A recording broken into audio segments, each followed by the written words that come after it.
Èyí ni ètò Iri Owuro níbi tí a ti ń yiri ọ̀rọ̀ Ọlọ́run wò láti lè dàgbà sókè nínú ẹ̀mí àti fún ìtọ́ni bí a ti ń jáde lọ lójoojúmọ́. Ìwé Bíbélì Àjùmọ tí a tẹ̀ jáde láti ọwọ́ àjọ ìwé mímọ́ Scripture Union Nigeria ni à ń lò.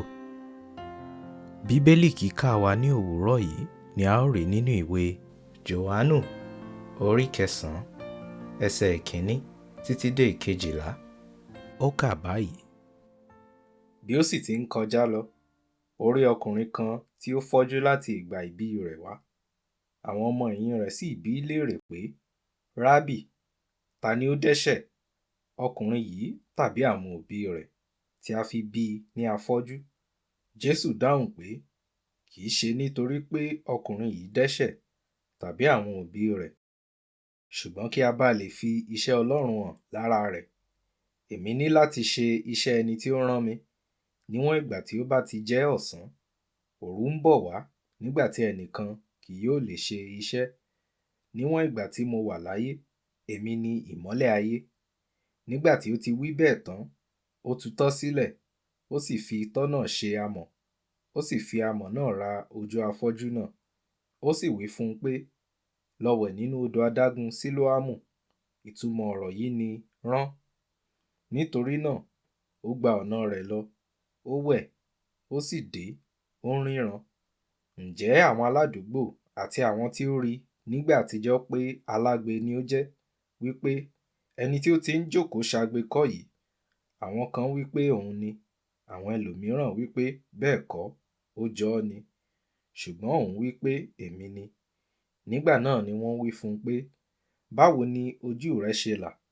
Ó dáhùn, ó sì wí fún wọn pé, ọkùnrin kan tí à ń pè ní Jésù ni ó ṣe amọ̀, ó sì fi kún ojú mi.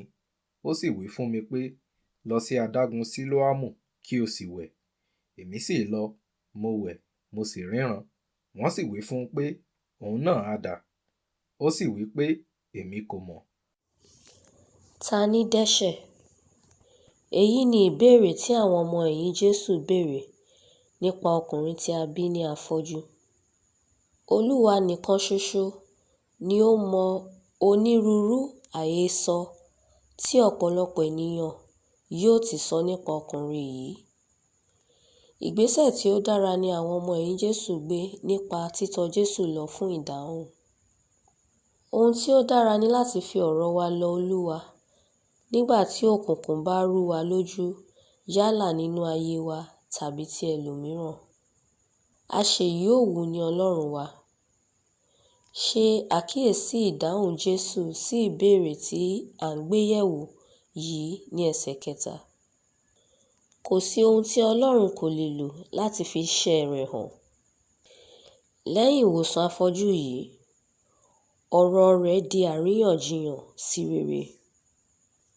Ọ̀rẹ́, ohunkóhun tí ìwọ náà lè máa là kọjá lónìí, Olúwa lè fi ọ̀rọ̀ tìrẹ náà ṣe àríyànjiyàn sí rere. Àdúrà: Olúwa, jọ̀wọ́ pàdé mi ní ọ̀nà ìyanu, kí ayé ti ipasẹ̀ mi gbé ọ ga. Àmín.